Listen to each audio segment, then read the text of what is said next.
Good evening. The opinions and statements voiced by our guests do not necessarily reflect the opinions of this network. Enjoy the shows. You're listening to WBHM Digital Broadcasting, the best in paranormal talk only on Paranormal Experience Radio. Broadcasting live out of Birmingham, Alabama.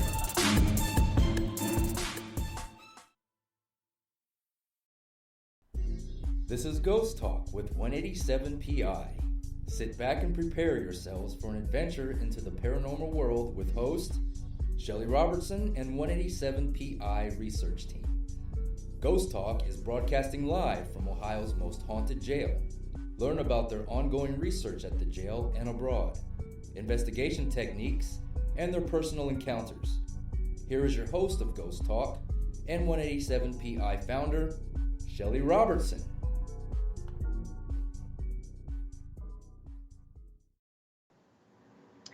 Good evening, everyone, and welcome to Ghost Talk Radio. With me as your host, Shelly Robertson. Ghost Talk Radio normally broadcasts live out of the Ohio's most haunted jail, the Old Paulding Jail, located, of course, in Paulding, Ohio. However, due to the COVID-19 pandemic and travel restrictions in the states of Indiana and Ohio, I am bringing you all tonight's show from Indianapolis, Indiana, live from my home. Tonight, I have a very fascinating show. Easter, the traditions, along with haunts that surprisingly includes places of worship. I know, it sounds kind of taboo, doesn't it? I know.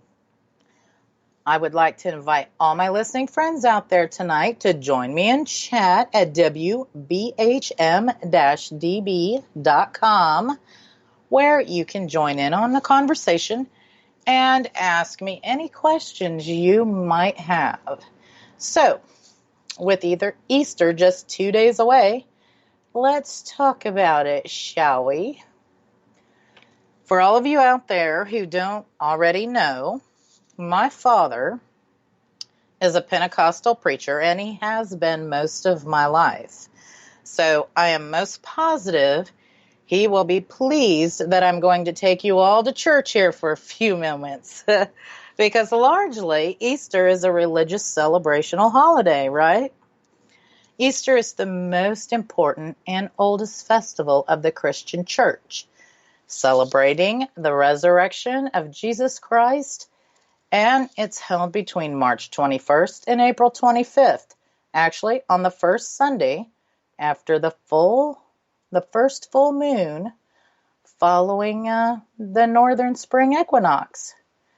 Now, the biblical account of Jesus' death on the cross or crucifixion, his burial, and his resurrection or raising from the dead, that can be found in the following passages of Scripture, Matthew 27 and 28, Mark 15 and 16, Luke 23 and 24, and John 19 and 20, okay? Now, the word Easter, that doesn't appear in the Bible, and no early church celebrations of Christ's resurrection are mentioned in Scripture, okay? Easter, like Christmas, is a tradition that developed later in church history. Now, as the most solemn celebration of Jesus Christ's resurrection, it's unfortunate that many of Easter's customs are mixed with pagan associations and secular commercialization, right? For these reasons, many Christian churches choose to refer to the Easter holiday simply as Resurrection Day. The Easter season, actually, it begins with Lent, and Lent is a 40-day period of fasting, repentance, moderation, and spiritual discipline in preparation for Easter. In Western Christianity, Ash Wednesday marks the start of Lent. and, of course, the Easter season. Easter Sunday marks the end of Lent and the Easter season. Eastern Orthodox churches, they observe Lent or Great Lent during the 6 weeks or 40 days preceding Palm Sunday, with fasting continuing during the Holy Week of Easter. Lent for Eastern Orthodox churches begins on, and Ash Wednesday is actually not observed. Now, the week preceding Easter is called the Holy Week, and Holy Week begins with Palm Sunday, which was actually last Sunday, the celebration of Jesus Christ's triumphal entry into Jerusalem. On Maundy Thursday is the commemoration of the Last Supper, when Jesus shared the Passover meal with his disciples on the night before he was crucified.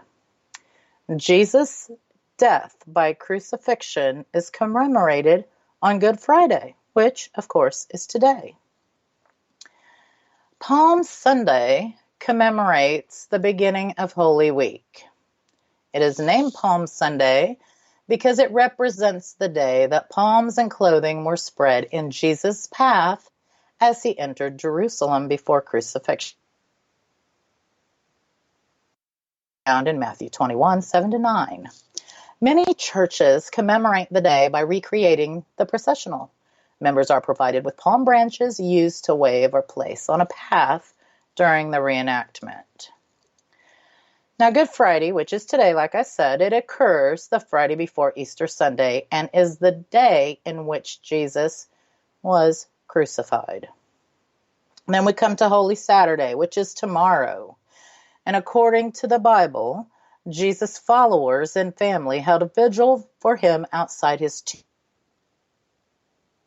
awaiting his foretold resurrection. Bible references to the vigil are fairly terse, but the accounts of the burial are Matthew 27, 45-57, Mark 15, 42-47, Luke 23, 44-56, and John 19, 38-42. Easter Sunday marks the end of the Triduum and the beginning of the 7-week Easter season that will end with Pentecost Sunday. The word Pentecost is from the Greek word meaning 50th. It's the 50th day after Jesus' death.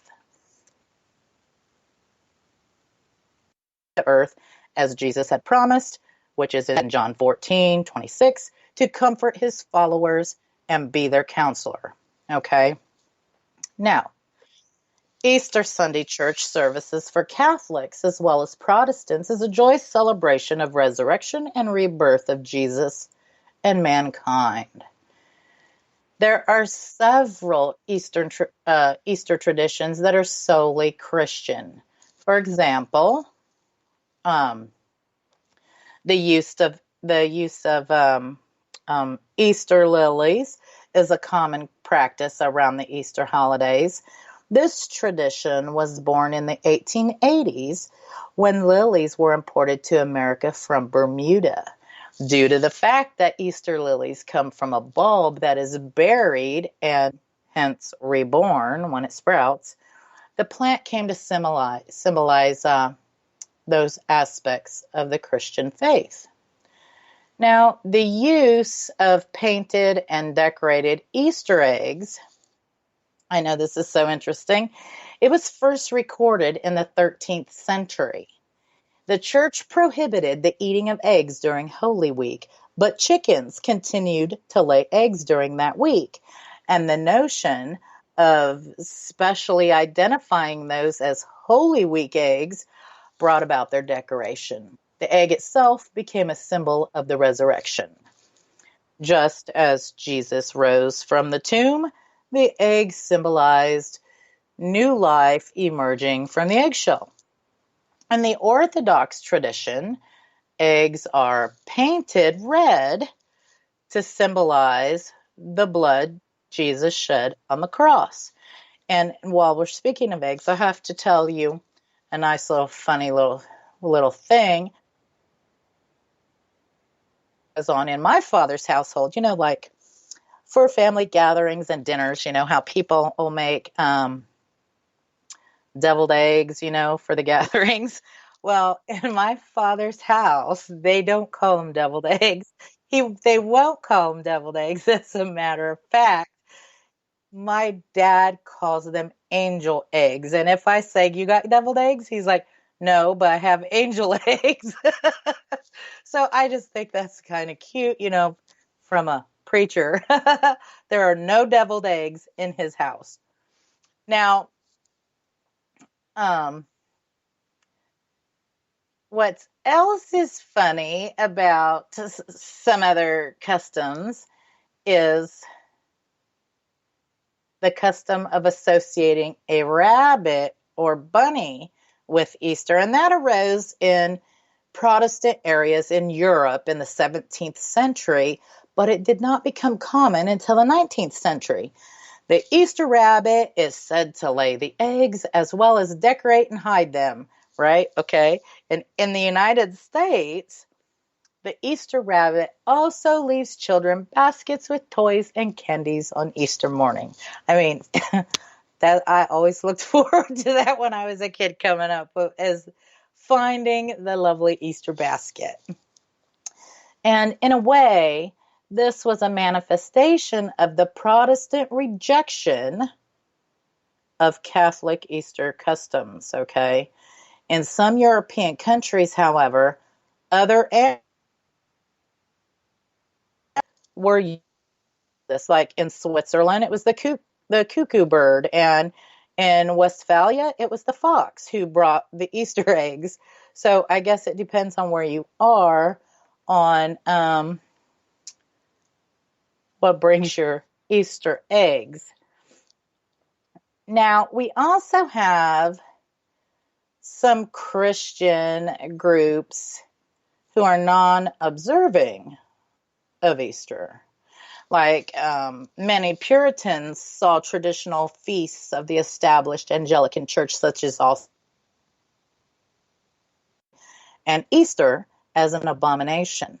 The Puritan rejection of Easter traditions was and is based partly upon their interpretation of 2 Corinthians 6:14 through 16, and partly upon a more general belief that if a practice or celebration must be a later development and cannot be considered an authentic part of Christian practice or belief. So if it's not in the Bible, it's not written, it's simply unnecessary.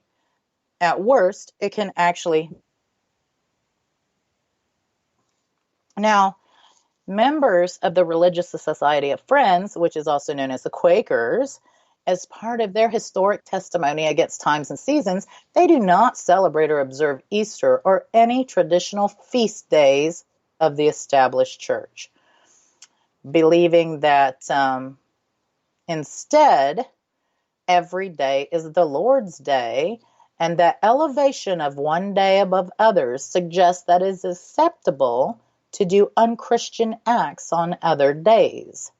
Now, during the 17th and 18th century, Quakers were actually persecuted for this non-observant of holy days.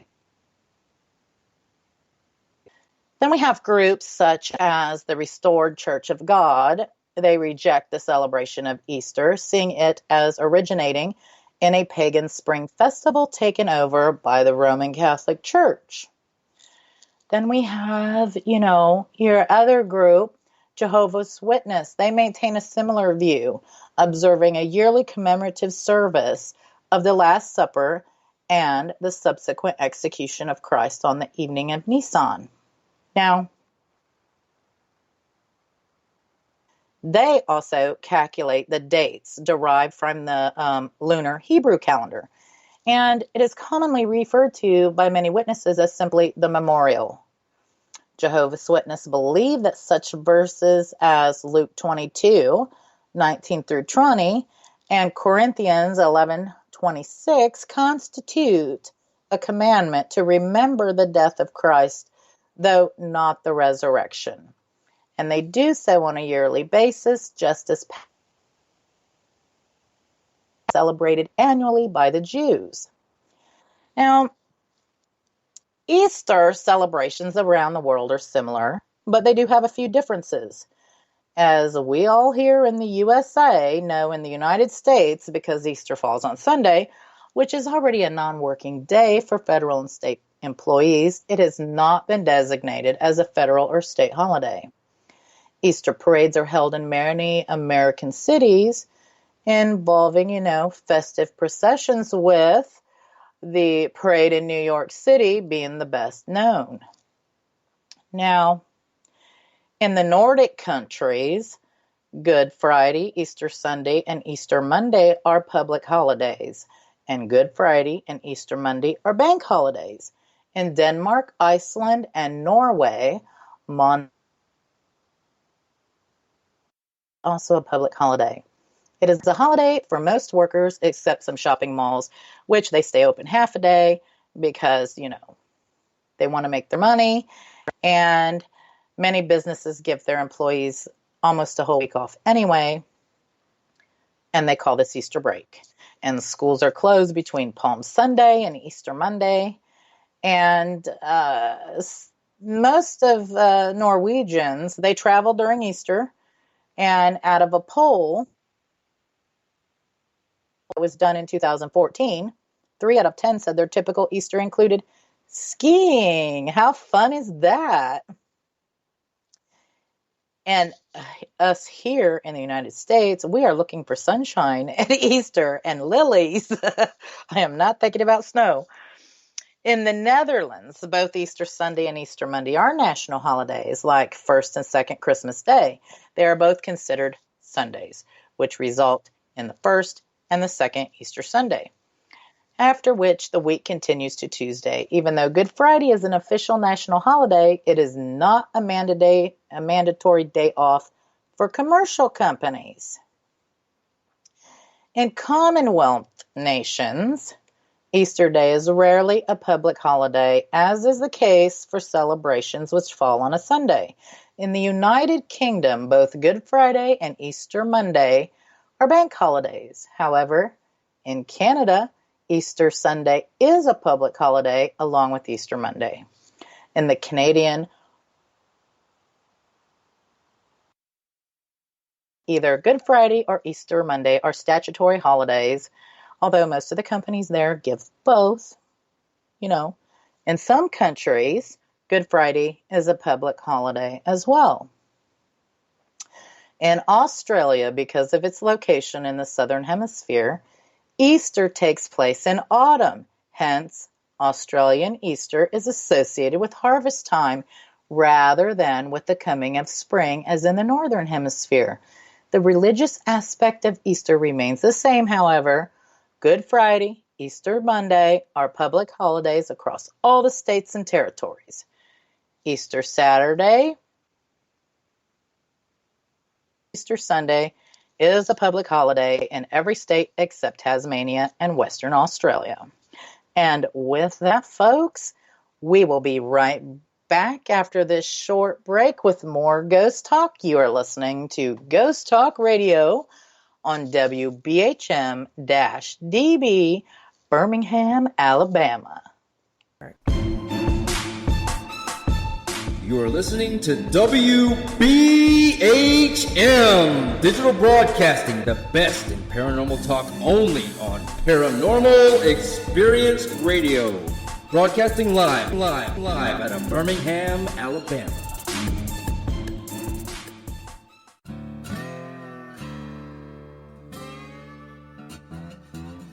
Oh, come on. I'm Southern, but... Nope. That'll do. Hello, I am Kat Hobson, host of Paranormal Experience here on WBHM Digital Broadcasting out of Birmingham, Alabama. I enjoy having guests from all areas of the paranormal, from ghosts to ufology to cryptids and beyond. You'll find some of the best researchers in their fields bringing you some great information. Join me on Wednesday nights from 8 to 10 p. Eastern here on WBHM Digital Broadcasting. To the believer, the evidence is overwhelming. To the skeptic, there will never be enough. Hello everyone. Join Kevin and Jennifer Malik, the host of Paraversal Universe, every Friday here on WBHM Digital Broadcasting. Also heard on WCET FM and The Rift. Log on or tune in as they check out the mysteries found within the 8 categories of the unknown and unexplained, including ghosts and haunted places, aliens and UFOs, theology and mythology, cryptids and monsters, urban legends and folklore, conspiracies, metaphysics, and forbidden archaeology. Listen as Kevin and Jennifer interview the top minds in their respective fields as they share theories and information regarding these unsolved mysteries. For future show and archive information, one can find Paraversal Universe on Facebook, Twitter, and MeWe under various Paraversal Universe headings. So, for excellent talk radio about the unknown and unexplained, check out Paraversal Universe, where all paranormal perspectives apply. Brought to you by the Northern Wisconsin Paranormal Society, Ltd., and produced by WBHM-DB.com. Thank you for listening to WBHM Digital Broadcasting out of Birmingham, Alabama. The time is 23 minutes after the hour. Welcome back to Ghost Talk Radio. With me as your host, Shelly Robertson. Tonight, Easter traditions, and we'll be going on to haunted churches. And if you missed the first part of the show, no worries. You can catch the full show archive on Spreaker, Google Play, iTunes, and iHeartRadio at your leisure. I would like to invite you all to join me in our interactive chat room at WBHM-DB.com, where you can join in on the conversation or ask me any question you might have. Now, moving on, let's talk about that yummy chocolate rabbit, shall we? It is my favorite, just behind that peanut butter egg, that Reese's peanut butter egg. You can never have enough, right? Now, while Easter has always been a holiday with many symbolic foods such as lamb and bread, the Bible makes no mention of rabbit in relation to the holiday. Now, there are a few theories as to why the cotton-tailed creature is associated with Easter. But the most popular reason is that the rabbits are a symbol of new life. And I can give them that, and they also multiply quickly. Germans adopt the view of the rabbit as a symbolic creature from the pagans. Again, we're referencing the pagans. When German immigrants arrived in the United States in the 1700s, of an egg-laying rabbit with them. And that's according even to much of the history books, okay? Gradually, the German-inspired Easter bunny spread across the U.S., and by the 19th century, it became common knowledge that the friendly rabbit brought candy and chocolate offerings in addition to its famous colored eggs, right? But the tradition of shaped rabbits, it actually caught on because of this fella named Robert Stroheckler, and he is referred to as the father of the Easter Bunny business. In 1890, Stroheckler, he placed a 5-foot-tall chocolate bunny in the display window of his department store in Reading, Pennsylvania. And he'd done this to draw in more business. Now, the giant chocolate bunny was created at the Luden's factory, which eventually was bought by Hershey's in the 1980s. All right. Now, we can't forget about also the good old jelly beans. I mean, that's when you see them the most, right? Jelly beans, instead of just fruit flavors now, they come in everything imaginable, even some stuff you don't want to imagine. Like, I've tasted jelly beans that taste like dirty socks. If you can imagine what that tastes like. There is a jelly bean flavor for everything. Now, it's been claimed that jelly beans were first mentioned during 1861 when this Boston confectioner, his name was William Shraft, he urged people to send his jelly beans to soldiers during the American Civil War. And it was not until July 5th, 1905, that the jelly beans were actually mentioned in the Chicago Daily News. Now, the advertisement publicized bulk jelly beans sold by volume for 9 cents per pound. Could you imagine that today? The hordes of jelly beans people would have if they were 9 cents a pound. Most historians, they contend that the jelly beans were first associated with the celebrations of Easter in the United States sometime during the 1930s due to their egg-like shape. And then came the invention of plastic Easter eggs, which, of course, then jelly beans could be put inside, and they were. And that, of course, is how the jelly bean came about, being a symbol for Easter. Now, of course, we cannot have Easter without mentioning churches, can we? More specifically, let's now talk about some of the most haunted churches in the world. Many people, religious or not, don't think of a church as a place to be haunted. But there are plenty of people and plenty of accounts that beg to differ. Most expect most people, when they go to a church, they expect a sense of comfort in the house. Not all churches and cathedrals are purely sacred.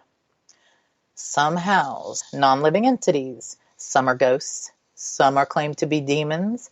Either way, the following churches and cathedrals are all reportedly corrupted by the supernatural. And let me just say, any place I feel can be haunted. And I have been in a couple of churches that were haunted. And this first church we shall visit, the Cross, which is a historical church in the Mansdale area of Madison, Mississippi. Okay. The brick structure was built between 1850 and 1852, and it's noted for its Gothic Revival architecture, and it draws heavily from the 14th century English country churches, and it was added to the National Register of Historic Places in 1972. Now, the Chapel of the Cross Church was originally conceived as a house of worship for the Johnstone family on their Annandale plantation. The plantation is no longer standing. However, the church is.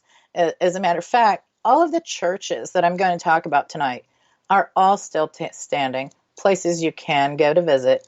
So if you want to visit them, please get permission. Don't trespass and break in. Okay, so there was this fella, and his name was John Johnstone. And he migrated from North Carolina to Madison County, Mississippi in 1819, and he established Annandale, the plantation.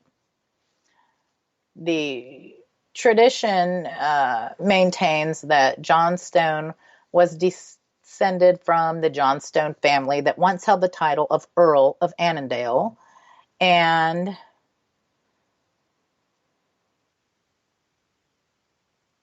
in Scotland.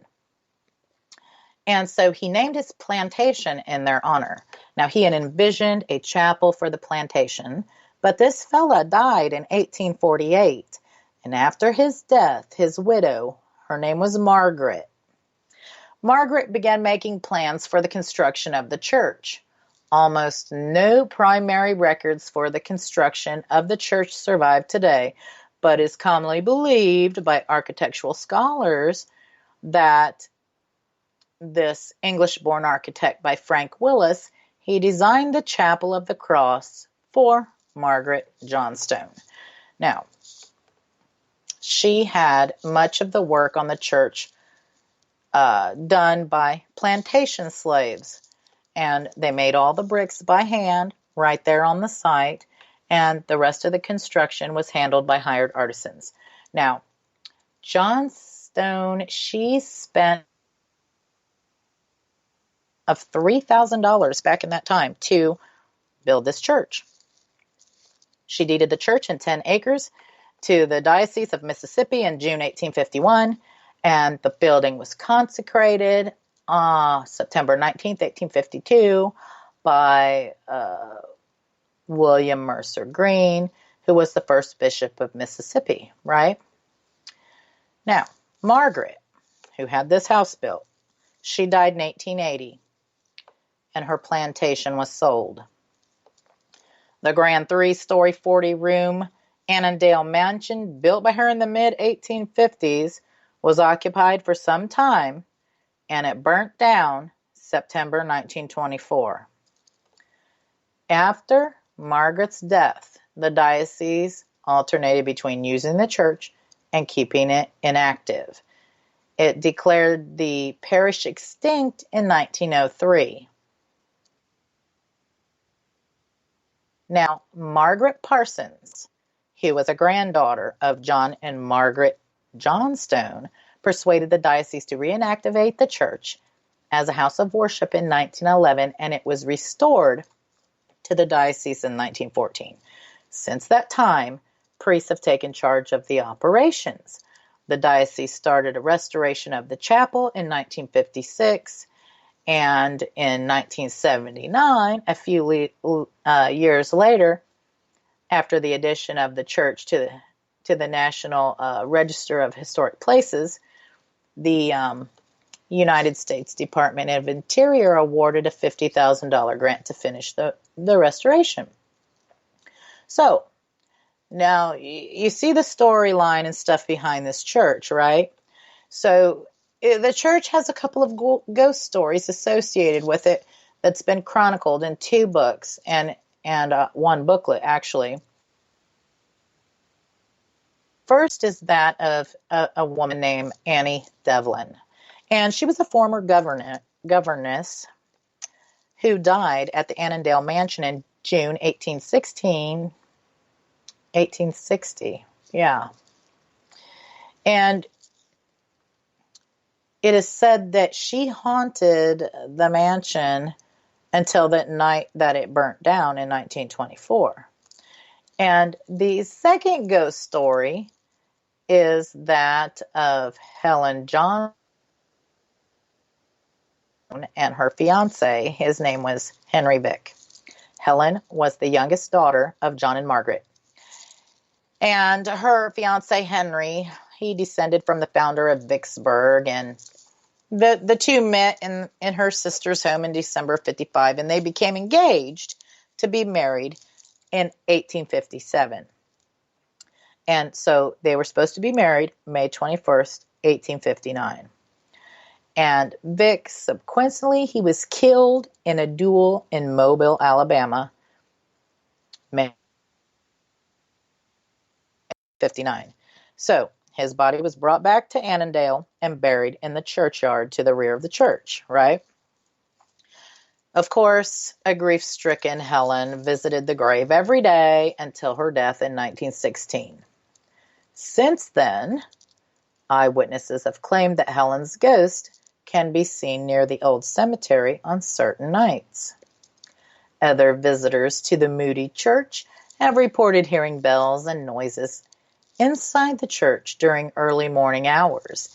And there's one occasion where these two students from Belhaven College, they were exploring the grounds during a moonlit night and thought they saw faces in the church's window, and they heard organ music.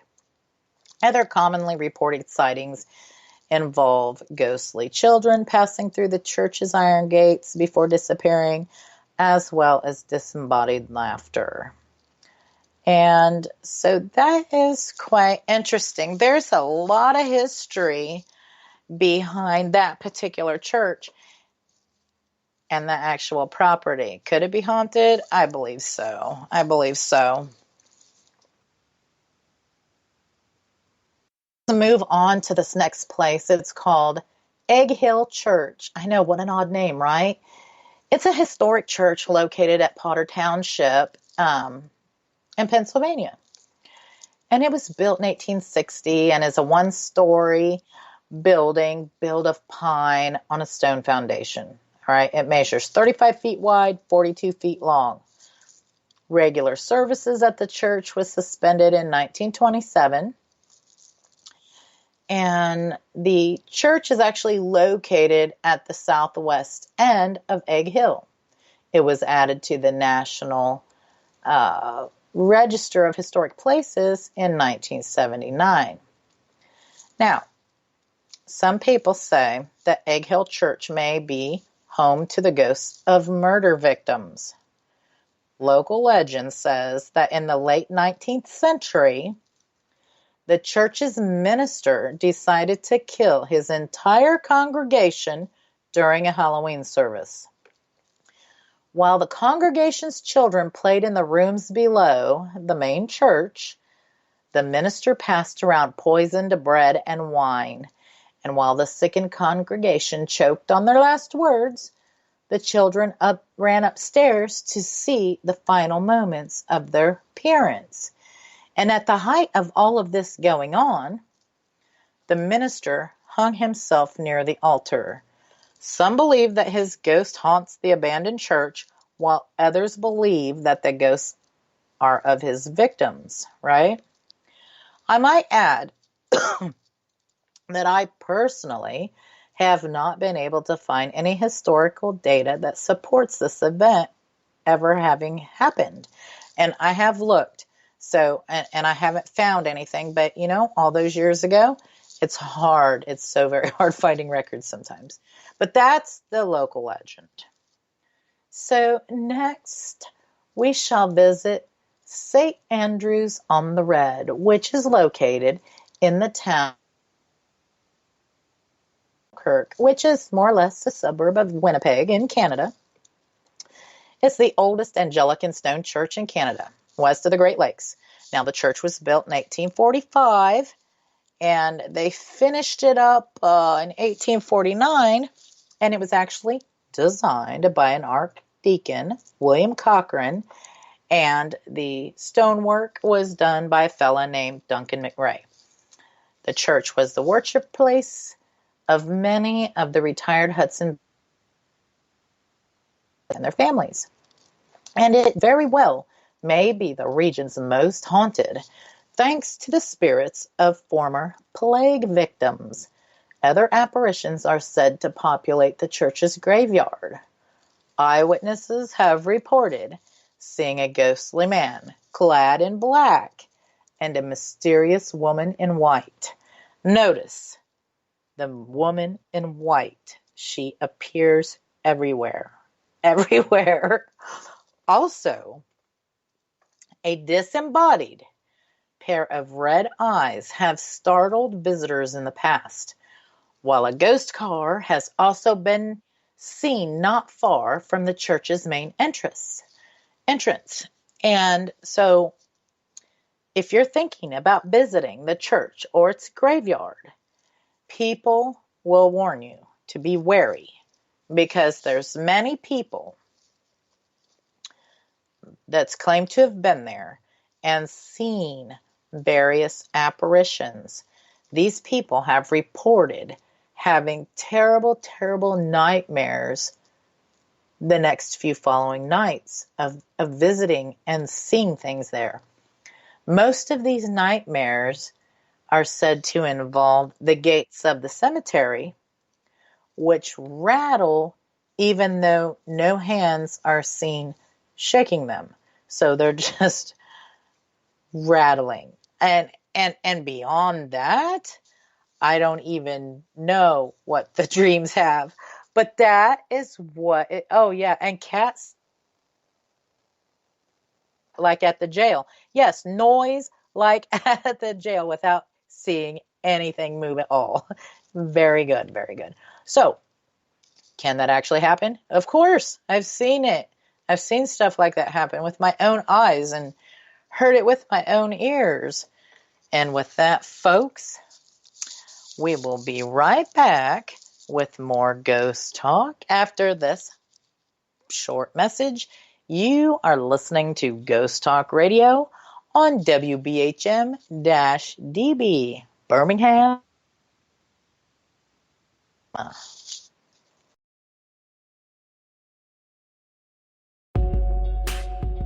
You're listening to WBHM Digital Broadcasting, the best in paranormal talk, only on Paranormal Experience Radio, broadcasting live out of Birmingham, Alabama.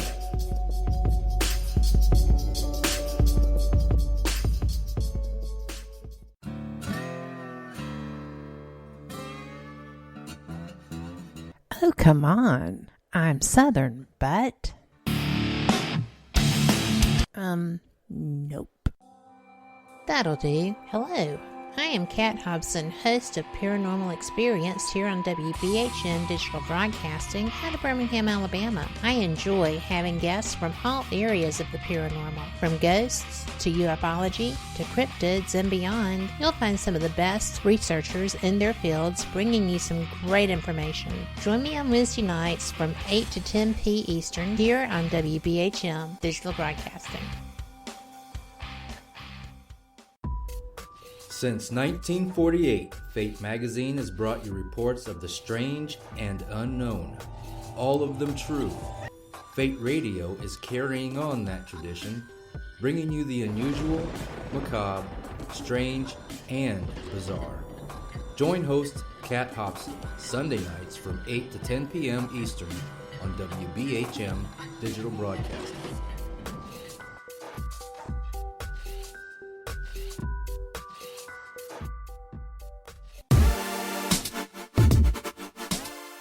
Listening to WBHM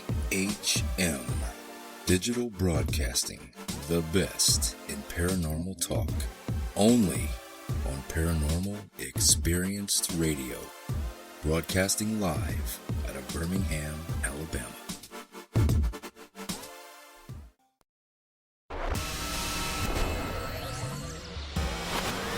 You are listening to WBHM Digital Broadcasting, Birmingham, Alabama.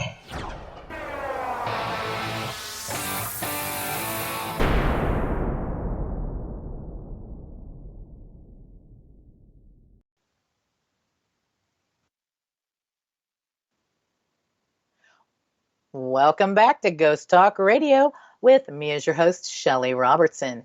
If you missed the first part of the show, no worries, folks. You can catch the full show archive on Spreaker, Google Play, iTunes, and iHeartRadio at your leisure. And of course, you can all join me in chat, WBHM-DB.com, where you can join in on the conversation and ask me any questions you might have or make any comments. So, I've been talking about some of the most haunted churches around the world. Now, mind you, that's not all of them. There's lots and lots of them. There's so many of them. It's hard to believe how many of them that there are. only giving my time tonight, I can only go over a handful of those. But, it's some interesting ones that maybe you've never heard of before. And this one, maybe you have, this next one. So next, I'm going to take you to New York, to the Brooklyn landmark, the Most Holy Trinity Church, and that may also be the borough's most haunted site, right? While the modern structure was completed in the 1880s, the church's school building was built on top of a former cemetery. And we all know how taboo that can be. Accordingly, it's widely believed that the spirits that once haunted the cemetery now haunt the school building. In particular, flickering lights, disembodied footsteps, and strange voices have been reported in the church's gymnasium. Another ghost is said to come from the church's belfry. During the time when the church almost exclusively catered to the area's German Catholic population, there was this bell ringer, and his name was George Stelz. And unfortunately, he was butchered by burglars who left their bloody handprints inside the church. How gruesome is that? And why would you? Visitors have claimed to feel uneasy in the church's vestibule, while others have claimed to hear ghostly bells ringing throughout the church. And besides Stelz, the church's other famous ghost is a pastor who built the church's rectory in 1872. The pastor who died inside the church is said to still haunt the church's grounds as a benevolent spirit. So obviously he is not happy about something. Next, we shall visit the Church of St. Mary the Virgin, which is a small parish church in the village of Clophill, Bedfordshire, England. And it may be the most infamous and haunted house of worship in all of England. This place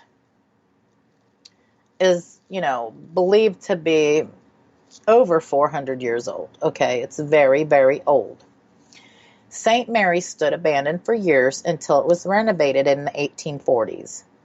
Now, this Victorian-era church initially housed a very small congregation, but few decided to remain once the rumor mills started turning, and you know how that always does to things when rumors start flowing. Word in the area claimed that with Jerusalem, thereby it desecrated the soil. Another rumor that held the new church up was that it was built atop a leper colony. Okay, so that started scaring a lot of people away. Now, in 1963, and that's not all that long ago, the Church of St. Mary Virgin grabbed headlines across the nation when it was reported that a black mass had been held in the church by local Satanists. Specifically, it was written that the graves of 6 women were dug up in order to perform necromancy, with one of the skeletons being left behind inside the church itself. Shockingly, the blasphemous acts at Clophill followed a string of strange occurrences in Bedfordshire and Lutton. In April 1963, a little boy found evidence that several area cows had been decapitated, while a former forestry student admitted to the press that he and a few friends had killed an animal and sprinkled its blood inside the St. Mary's in 1961. Now, following these events, subsequent black magic activity was reported in and around the church. Worshippers abandoned the church in droves, as you can imagine. And to this day, paranormal investigators continue to study the building along with its ghosts and demons. As of today, this church is still standing, but of course is no longer in service. Next, we shall visit. Let's go to Ireland. I just love Ireland, and they have so many haunted places in Ireland. I need to go there. Next, we shall visit St. Michan's Church, which is an Anglican church located on Church Street in Dublin, Ireland. Now, the first Christian chapel on this site dates back from 1095. That's a long time ago. My brain can barely wrap around this. And it operated as a Catholic church until the Reformation. The current church dates from 1686, and that's so long ago I can even barely wrap my mind around that, right? It served the Church of Ireland parishioners in Dublin for more than 300 years. And if you look up any of these churches, oh my gosh, the architecture of these places are absolutely fascinating, right? And especially being so old. They're so ornate and they're just fantastic looking. Now, this church, it is well known for being one of the most haunted places in Ireland. Now, below the church, the catacombs, or the which are made of limestone, they store the mummified remains of the former congregation. Preserved down below are the church leaders, a mummy of a 400-year-old nun, and several political figures. Creepily enough, they can also be viewed by public visitors. Yes, they're open to the public, so you can go visit them. There have been many people being touched by what feels a cold hand. There have been reports of hearing whispered and disembodied voices. And many people say you can feel a presence just by stepping inside. Okay? That is fascinating, right? Next, we shall visit San Bernardino alle Ossa, and that is in Milan, Italy. The San Bernardino, best known for its ossuary, and what that is, it's a small side chapel decorated with numerous, get this folks, human skulls and bones. In 1210, adjacent cemetery ran out of space.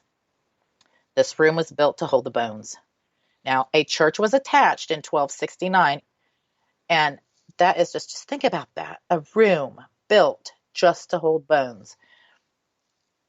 It was renovated in 1679, and it was destroyed by fire in 1712. However, a new bigger church was then attached to the older one, and of course, dedicated to St. Bernardino of Siena. And this particular church brings more scares to Milan than any other ossuary, okay? So, like, the room is filled with thousands of human bones on display, and I guess they are displayed in elaborate designs.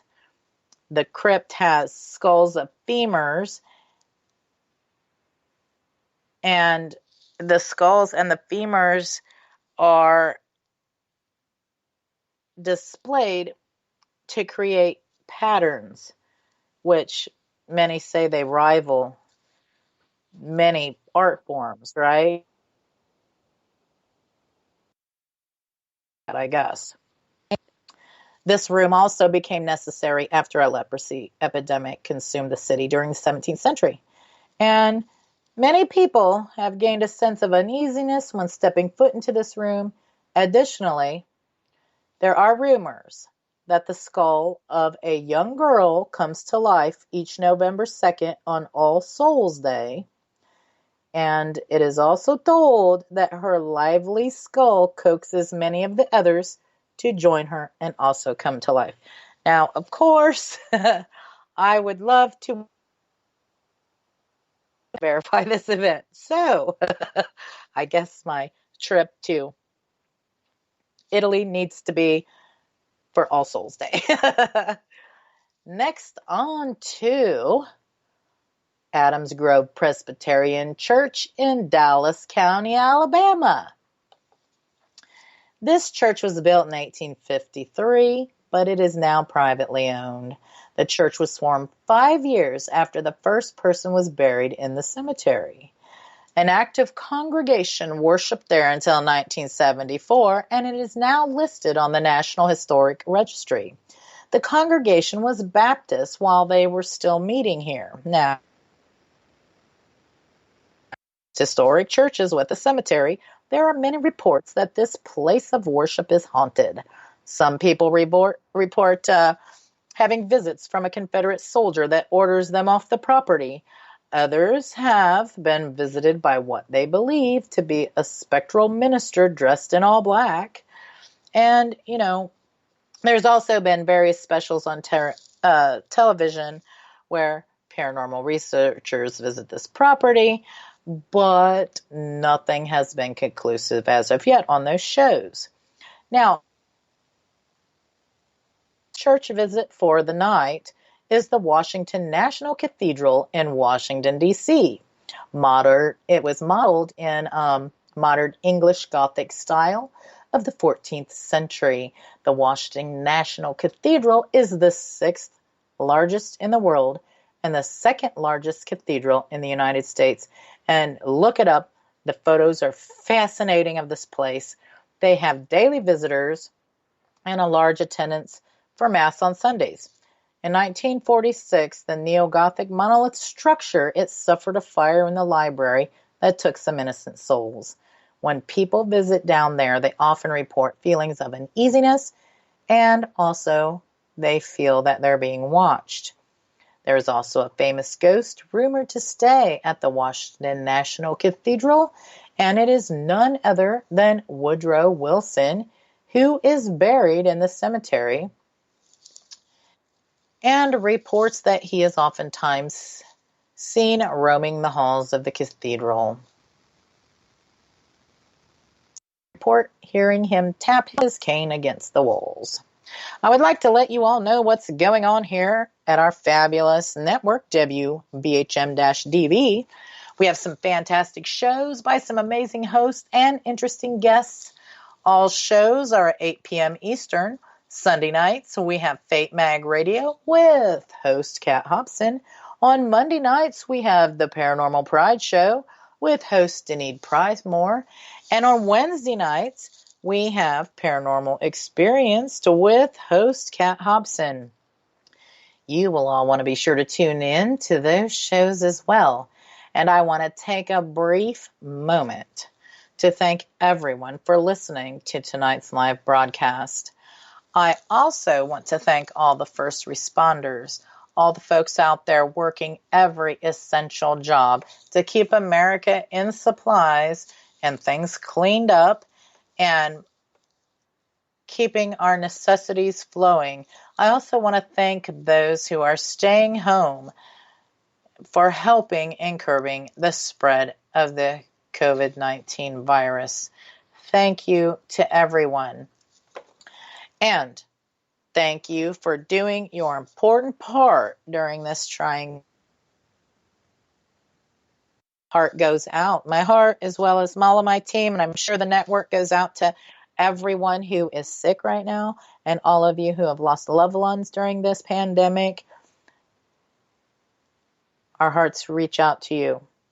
I also want to wish everyone a very happy weekend and Easter Sunday.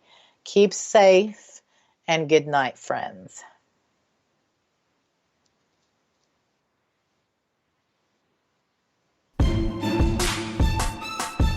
You are listening to WBHM